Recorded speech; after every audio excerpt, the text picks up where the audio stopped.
Pour l'instant, les initiatives citoyennes, elles se heurtent à de multiples problèmes.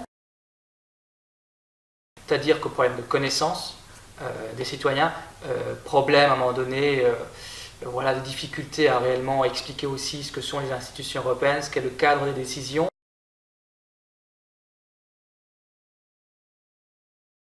Quand on rentre dans un scrutin qui est important, qui est par exemple le scrutin des européennes, par exemple de 2019, quand on rentre dans ce type de scrutin-là, il faut dire que quand même une grande partie des gens n'ont pas les connaissances. Non, ça se passe, c'est pas un scrutin à 2 tours, c'est un scrutin à 1 tour.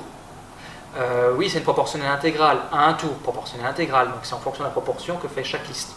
Voilà, non, il n'y a pas de vainqueur, il n'y a pas de perdant, etc. Non, chacun participe et ensuite il a, en fonction des nombres de voix exprimées, une proportion qui le représente au Parlement européen.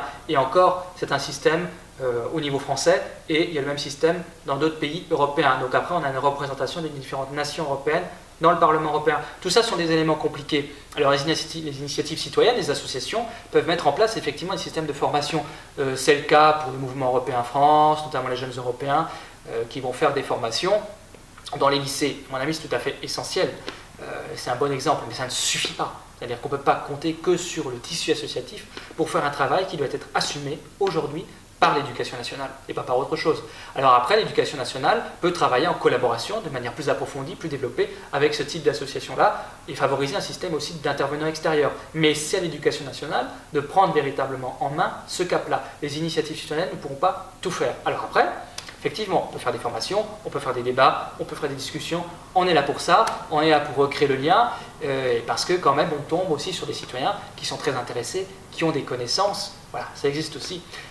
Donc il y a des citoyens qui arrivent, qui veulent débattre, qui veulent apporter des expertises en fonction de leurs connaissances, en fonction de leur domaine professionnel, sur un certain nombre de thématiques. On a des intervenants extérieurs qui ne viennent pas forcément de la politique, qui ont des choses à dire sur le fonctionnement européen, et qui ont vocation à participer à ce débat-là. Donc on a des ressources qu'on peut mettre en dynamique. Et ensuite, avec ces ressources-là, effectivement, on peut tenter d'élargir la base et effectivement de construire un dialogue avec une partie plus large de la population et des citoyens.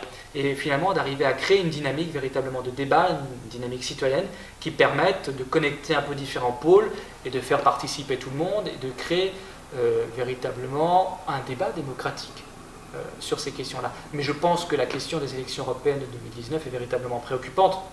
On a un exemple, on a le Parlement européen qui en est conscient. Le Parlement européen qui lance une campagne de communication qui s'appelle « Cette fois je vote », qui avait un objectif clair, c'est-à-dire que les gens déjà aillent voter, parce que le niveau de participation pour les élections européennes n'est pas du tout au niveau auquel il doit être. Il est trop bas. Donc le Parlement européen a fait ce constat-là, et il s'engage aussi dans une meilleure communication. Alors on verra les résultats, mais il y a cette volonté-là. Donc il y a aussi un travail institutionnel. C'est véritablement ça, c'est revenir, je pense, ce qui est important, c'est revenir à des éléments simples. Comment est-ce que fonctionne le scrutin? À quoi il engage? Quelles sont les responsabilités qui s'enclenchent? Plutôt que de nous tenir toujours, plutôt que d'avoir des gens qui nous tiennent l'éternel discours qu'on entend souvent, oui, ce sont les gestionnaires de Bruxelles, etc. Oui, précisez exactement ce que vous voulez dire, parce que c'est pas très clair. Moi, je pense que finalement, par rapport à ces éléments-là qui sont amenés par rapport aux réactions des gens, c'est toujours un peu répétitif, c'est toujours un peu les mêmes choses, de ceux qui sont vraiment extérieurs, qui touchent ça de plus loin, bon, ce qui peut se comprendre, mais à un moment donné, d'accord, gestionnaire de Bruxelles, bon, très bien, vous savez quand même que c'est plus compliqué, vous savez qu'il y a la Commission européenne, vous savez qu'il y a le Conseil européen, vous savez qu'il y a le Conseil de l'Union européenne, vous savez qu'il y a le Parlement européen, bon, tout ça, c'est un enchaînement, c'est une construction institutionnelle qui mérite véritablement d'être mieux appréhendée, mieux comprise. Mais il faut aussi, à un moment donné, je pense que les citoyens doivent se réveiller. À un moment donné, ils doivent aussi se dire « Ah oui, tiens, je vais quand même, sans a priori, je sors un peu de mes a priori, mais je vais me renseigner.